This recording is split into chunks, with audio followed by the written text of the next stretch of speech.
And now, your Storm Team 18 forecast. Weather from where you live.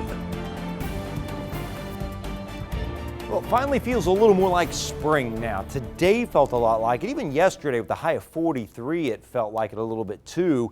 And lows tonight won't be that bad, 32 to 36 for low temperatures. Tomorrow we warm back up, 51 to 66 degrees, kind of a mix of clouds and some sun. Winds out of the southwest, and after those 30s in the morning, a 60 at Greater Lafayette. But we're getting into the time of year, getting towards spring, where you start to really notice the climate zones in our area.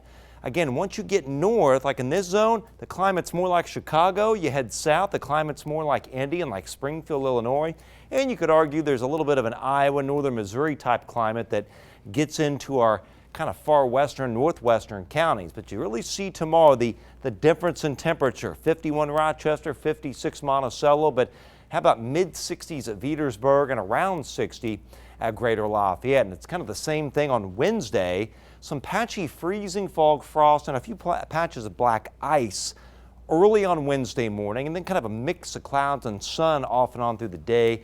Winds out of a westerly direction, a little cooler with 54, but again with a weak front over the area.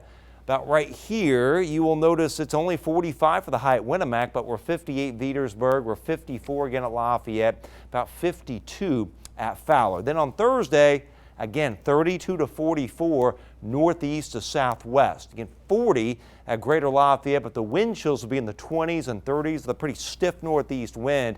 And there could even be a couple little isolated rain and snow showers around with a little weak front kind of sagging south. It'll be about right here. So 32 Winnemac, 35 Monticello, and 42 down to the south at Crawfordsville, with wind chills varying in the afternoon from 21 to about 36. There is Futurecast. Again, some of the cloudiness around tonight and into part of tomorrow, but then we kind of get rid of the cloudiness with time, so a little more sun by tomorrow evening. But tomorrow night, with all the clear skies around, that will allow for the frost and some patchy freezing fog around as the ground is warming up and thaws, and it's very moist, and then we cool over the top of it. It'll create what we call radiation fog.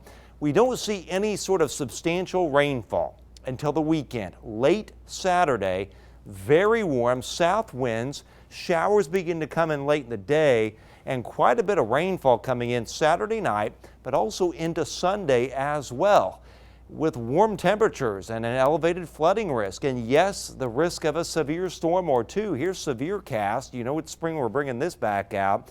This is Saturday evening. Some severe weather risk to our west, much more risk down towards the south, the southern part of the U.S., the Gulf Coast. But you see here, there's a lot of shear and just enough buoyancy with temperatures well into the 60s to perhaps bring a couple isolated severe storms in here. We may even have to watch that later on Sunday as well. 7-day outlook, you're going to like it. 33 for the low tonight, 60 tomorrow, 54 Wednesday. There's that colder day Thursday. 40, 52 Friday, but then much warmer. The front is slowing down a little bit, so rather than falling temperatures Sunday, we may eke out a 68-degree high with showers and storms before we cool back off. A high of 40 on Monday.